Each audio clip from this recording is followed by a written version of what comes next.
Hi అండి, ఆంధ్ర వంటకాలకి స్వాగతం. ఈరోజు నేను మీకు ఈ వీడియోలో పొట్లకాయ పాలు పోసుకుని ఎలాగా ప్రిపేర్ చేసుకోవాలో చూపించబోతున్నానండి.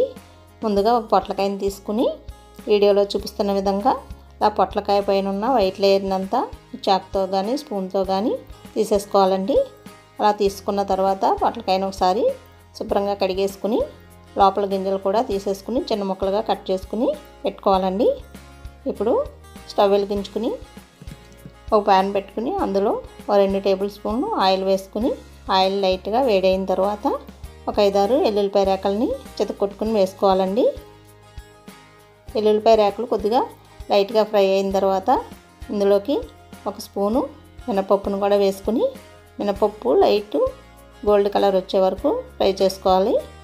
అలా ఫ్రై అయిన తర్వాత 1/2 స్పూన్ ఆవాలు 1/2 స్పూన్ జీలకర్ర కూడా వేసుకుని లైట్గా ఫ్రై చేసుకోవాలి.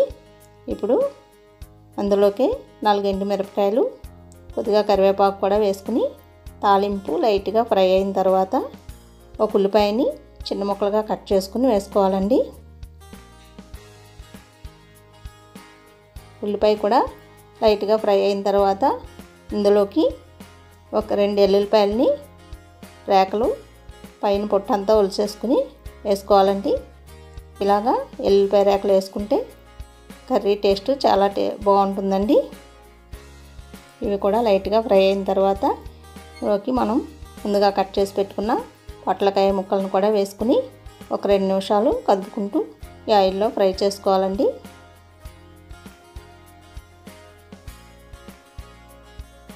ఇలా ఫ్రై అయిన తర్వాత ఇందులోకి ఒక 1/2 స్పూన్ పసుపు 1/2 స్పూన్ కారం టేస్ట్కి సరిపడా సాల్ట్ కూడా వేసుకుని మొత్తం అంతా కలుపుకోవాలండి.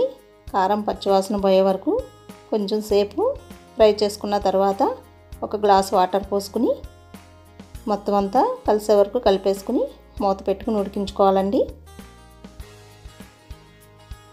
ఇలా ఒక 10 మినిట్స్ ఉడికించుకున్న తర్వాత అప్పుడు మధ్య మధ్యలో కలుపుకుంటూ ఉడికించుకోవాలండి. ఇప్పుడు మీడియం ఫ్లేమ్లో పెట్టుకుని ఇలా మధ్య మధ్యలో కదుపుకుంటూ ముక్క ఉడికే వరకు ఉడికించుకోవాలండి.